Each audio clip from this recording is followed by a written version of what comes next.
What up, YouTube? Y'all didn't know. Big Lou tapping back in one more again with what it do with Big Lou NMZR2. Baby. Bye. So, as you can tell from that thumbnail, it's crack-a-lacking tonight, right? Cinco de Mayo weekend. Two guerreros mexicanos getting in the ring tonight. Both champs. Well, excuse me. One is a current undisputed champ at 168 super middleweight, who holds all the chips. He holds the WBC, the WBA, WBO, IBF, lineal, and the ring title. And he's going up against Jaime Munguia, Golden Boy Promotions fighter, who he's got 43 wins himself, with a 79% knockout rate. He's a former WBO junior middleweight champion, and then he vacated the belt when he went up in weight to middleweight. So he is an ex-champ as well, but he's not a current champ. I'll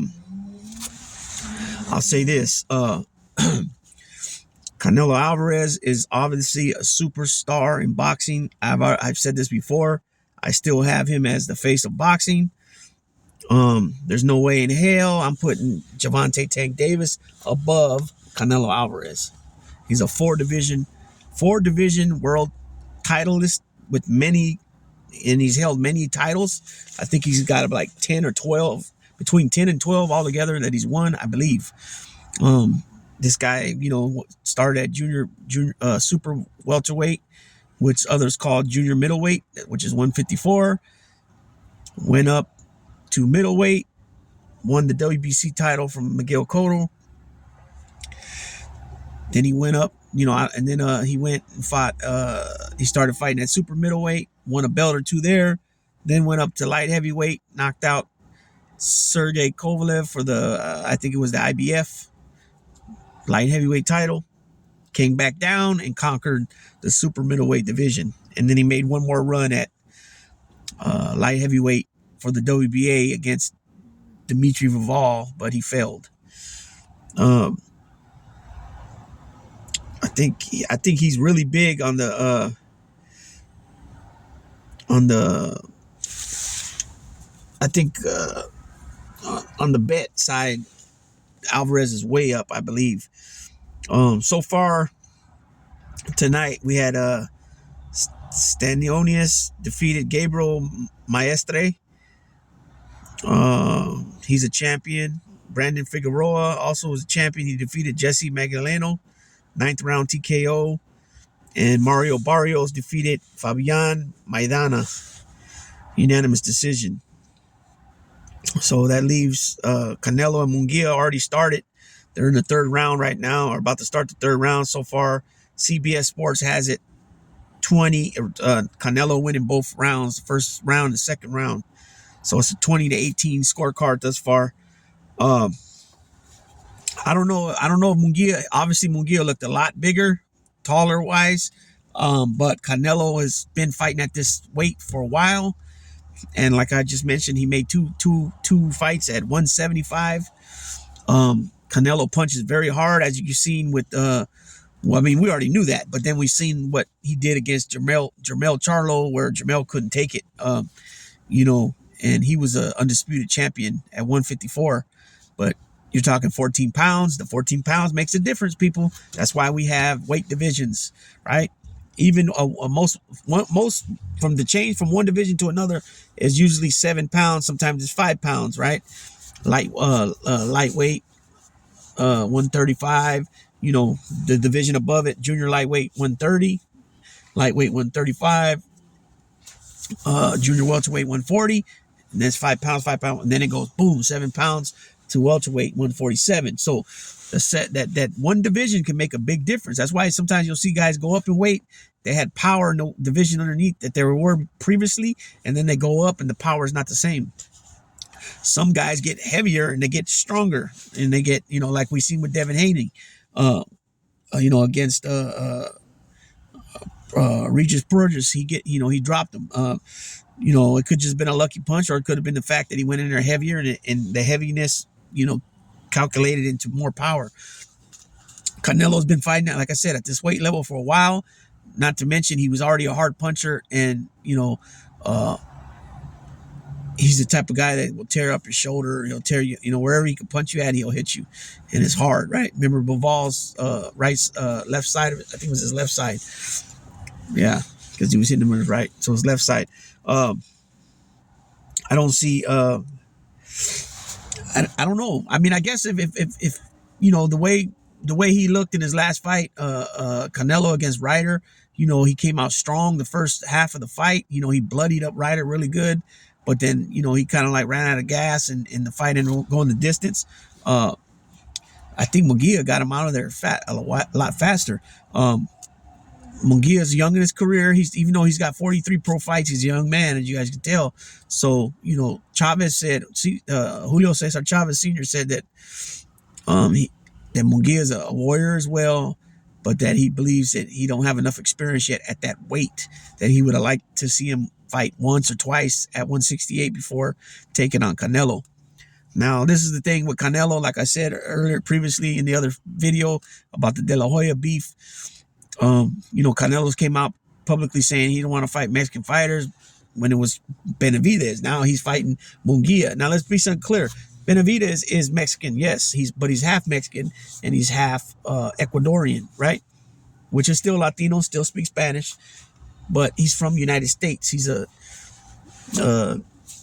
Mexican American, Ecuadorian, however you want to put that. I don't know how you would put it to make it sound correct.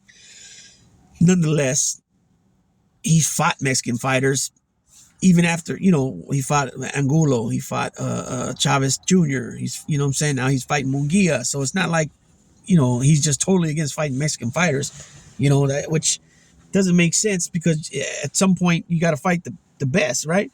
You can't really cherry pick when it comes to that. You know what I'm saying? You just can't.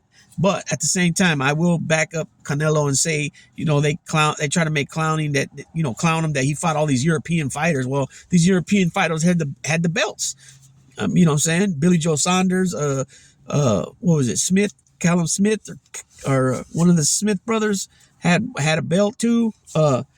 Caleb Plant, he's not a European, but he had one of the belts. So he wanted to become the first super middleweight undisputed in history. Well, I mean, what's wrong with that? But at some points too, you gotta look at things. Yes, the best should fight the best, like it was back in the days, right? When I was growing up, even prior to that, But at the same time, boxing is the business. You need to structure yourself for your future as well, because boxing has no retirement.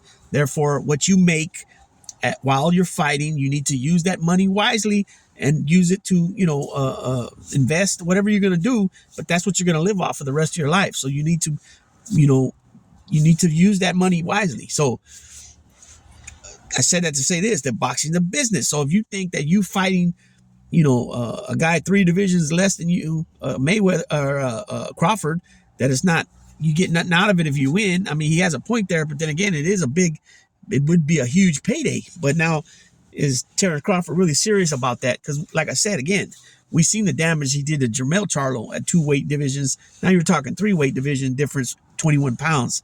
That's a lot, right? That's a big difference. That's why we have weight classes. So I want to go. So I don't know. I got Canelo winning only because it's Canelo. I think he's going to outshine him. So here we go. The undisputed super middleweight title is on the line Saturday night in Las Vegas. It's Cinco de Mayo weekend celebration in Las Vegas on Saturday as Mexican icon Canelo Alvarez defends his undisputed super middleweight championship against unbeaten countryman Jaime Munguia. Alvarez, 33, will look for his 3rd defense of his undisputed reign as he looks to protect his status as one of the pound-for-pound boxers in the game. The 27-year-old Munguia, meanwhile, will aim for the defining victory of his 43-bout career in his second fight with the Hall of Fame trainer Freddie Roach in his corner. Oh, I wasn't even aware of that. The PBC on Prime Video pay-per-view also represents the first time Alvarez has agreed to fight a fellow Mexican-born boxer since Julio Cesar Chavez in 2017. So that was 7 years ago. Also on the card is WBC interim welterweight champion Mario Barrios as he takes on Fabian Maidana. Plus, Brandon Figueroa looks to defend his WBC interim featherweight title against Jesse Magdaleno. Opening the pay-per-view festivities is a secondary title fight in the welterweight division when champion Stansonius takes on Gabriel Maestre. CBS Sports will be with you. Yeah, okay, we don't need to read that. So you got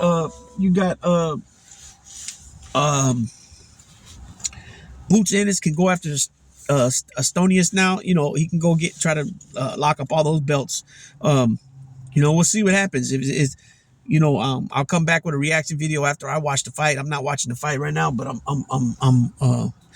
was seeing the scorecard here on the bottom. We'll see what happens. Like I said again, if Canelo happens to run out of gas and where he's not is if he's trying to walk him down and then he runs out of gas like he performed against John Ryder, then I could see maybe Jaime Munguia, depending on how he did in training camp with his stamina, if he's able to make any type of changes, adjustments to his in ring activity, and see what happens there. But I think at this point, Canelo is, he's definitely in his prime. He's only he's 33 years old. He's got 60 plus pro fights. He's been fighting since he was 15, right? So at this point, honestly, I don't think he really needs to fight much more. Maybe a couple, maybe till he's 35, maybe, and then retire and then go full blown Canelo Alvarez promotions. You know what I'm saying? And he shouldn't have no problems kicking up his own business, with that. He already has his business. What I mean by kicking up his business full time, making it full time where he's not the main fighter of the stable. You know what I'm saying? Because he's making buku bucks now. And I think that, if I'm not mistaken, I think Golden Boy Promotions was the one who De La Hoya kicked that off with him making some big money. You know what I'm saying? For sure, because he was with Golden Boy for a while. So, and what I didn't mention in the other video about him being loyal, De La Hoya being loyal to Canelo, and Canelo didn't do the same in return. Canelo, they said it was reported that he stiffed his promoter prior to Golden Boy, and then that promoter came after Golden Boy and Canelo and sued them, and Golden Boy came out of pocket and paid the guy or the company, the promotion company, like $8 million. So Canelo, for some reason, whatever the personal beef he has with him, because there's some beef there, he's just not opening up, never opened up about it. And he uses that, De La Hoya with drugs, and and then he called him a pinche maricón the other day, which means effing homosexual. So, obviously the macho Latino side of Canelo didn't like what he seen in those photos, and maybe he took that a little personal, since he was under him in his company. You know what I'm saying? That could be very, very possible. We see lesser than that nowadays. People taking offense to things, and like what policy, for example, political things where, Joe Biden this, and they take it offensive. You know what I'm saying? So it's not far-fetched. It's not far-fetched, but I seen Punch Drunk Boxing. He said something about maybe De La Hoya slept with somebody in Canelo's family. He don't know, but he was just saying that, like, I don't know, something's there. Si hay una cosa. There's something there. There's something there, but quién sabe? We don't know, right? We don't know. So with that being said, I'm gonna go ahead and close this out. I'm about 5 minutes over than what I wanted this video to be, because Big Lo starts blabbing and it just don't stop sometimes. My bad, folks. I'm out.